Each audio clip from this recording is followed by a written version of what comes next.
hello friends आशा कৰো আপোনালোক সকলো ভালে আছে মই আজি খৰিহৰ লগত বনোৱা এটা মাছৰ গ্ৰেভি ৰেচিপি আপোনালোকৰ লগত শেয়াৰ কৰিম আহক তেতিয়া হলে ভিডিওটো দেৰি নকৰি আৰম্ভ কৰো গ্ৰেভিৰ কাৰণে মই খৰিহ লৈছো 2 চামুচ কলা আৰু বগা খৰিহ মিক্স কৰি লৈছো এফুটামান নহৰু আৰু নিমখ এইখিনি মই মিক্সিত পেষ্ট বনাই লম কেৰাহী এখন পাতি দিছো গেছত তেল গৰম হলে তাতে মই মাছ কেপিচ দি ভাজিম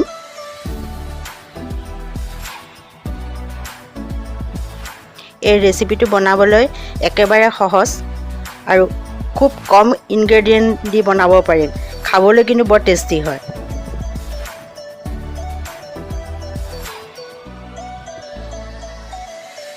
আমি বিয়া বাৰুত খৰিহ মাছৰ জোল ৰেচিপি খাইয়ে থাকো কিন্তু ঘৰত বনালে ইয়াৰ টেষ্টটো অলপ বেলেগ ধৰণৰ হয় সেইখিনি তেলতে মই দুটা গ্ৰেট কৰা পিয়াজ ভাজিছো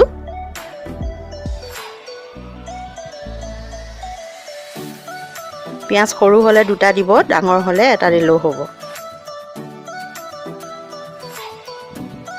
ইয়াতে মই 1 চামুচ জলকীয়া গুড়ি আৰু হালধি পানীত গুলি দি দিলো এটা পিয়াজ আৰু মছলাখিনি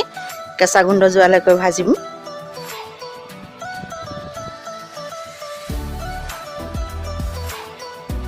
পিয়াজ মছলা ভাজ খালে তাতে মই এটা গ্ৰেট কৰা বিলাহীও দিছো এইখিনি অলপ সময় ভাজিব লাগিব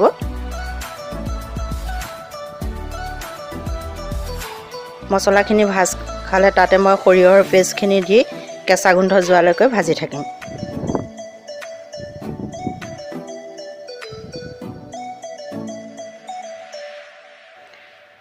খৰিহ মছলা ভাজ খাইছে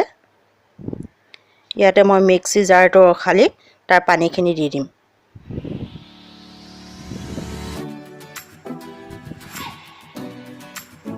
মই নিমখ ইয়াত দিয়া নাই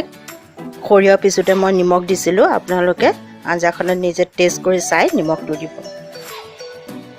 মই 1 গিলাস পানী দিছো গ্ৰেভিটো যিমান পাতলা বা ডাঠ কৰিব সেই অনুপাতে পানী দিব মই বেছি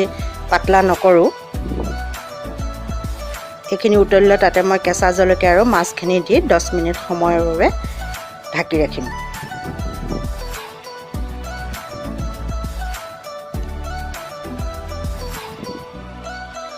ইয়াত মই শেষৰ ফালে আৰু এটা বস্তু দিম আপোনালোকে ভিডিওটো লাষ্টলৈকে চাই থাকিব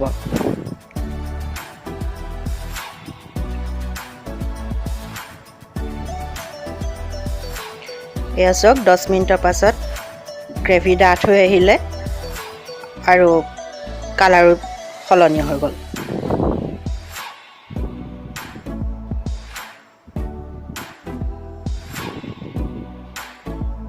ইয়াত 1 চামুচ মিঠাতেল দি দিলো